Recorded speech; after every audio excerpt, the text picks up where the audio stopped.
ça. Non, non, non, non. J'ai rien. Non, j'ai rien. Allez, viens, on y va. Oh, je tire, à chaque fois, c'est toujours pareil.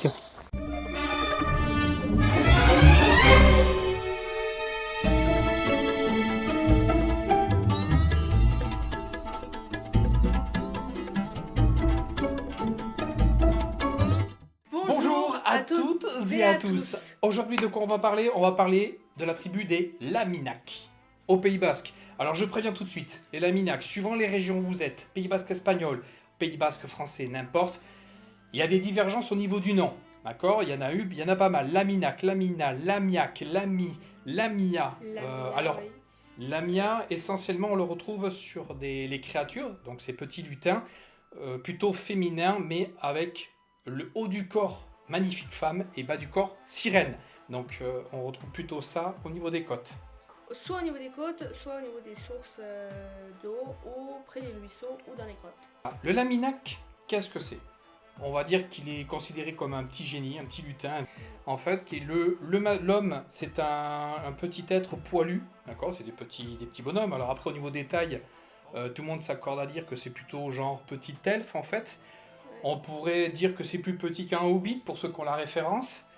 Et les femmes, donc, comme je disais tout à l'heure, c'est des magnifiques femmes, soi-disant, avec des longs cheveux, magnifique corps, sauf qu'en bas, surprise. C'est moins beau, c'est des queues de quoi? De poisson, des queues non.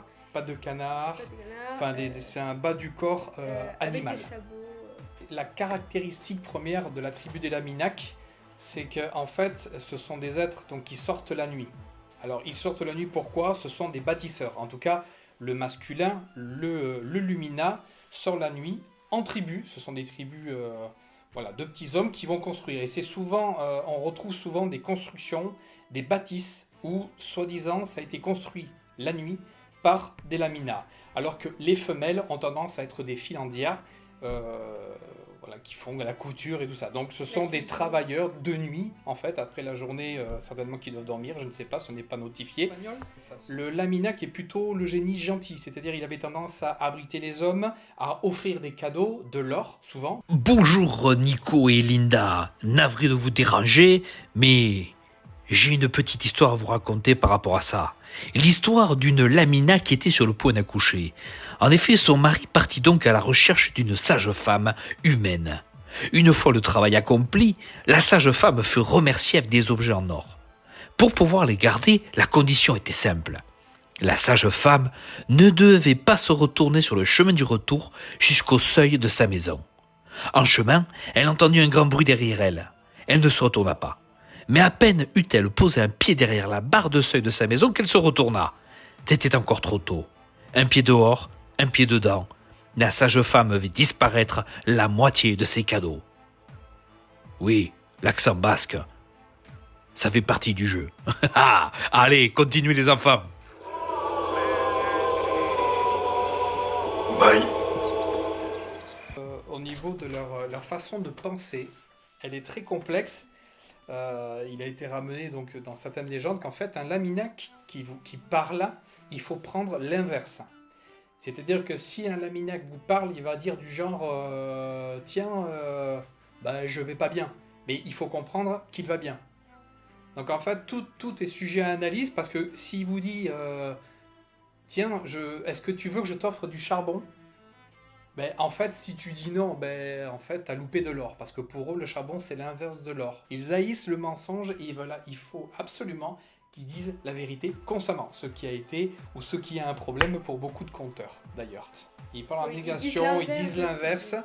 Donc, alors ça, c'est caractéristique aussi de certaines régions. Ils disent que ça parle comme ça, donc je vois pas l'intérêt d'aller dans ce détail-là.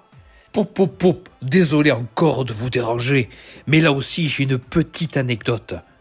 Une Lamina avait accepté comme domestique une jeune fille humaine qui cherchait un emploi. Elle lui donna comme tâche de casser la vaisselle, de battre les enfants et de leur barbouiller le visage. La jeune fille fit le contraire, bien évidemment.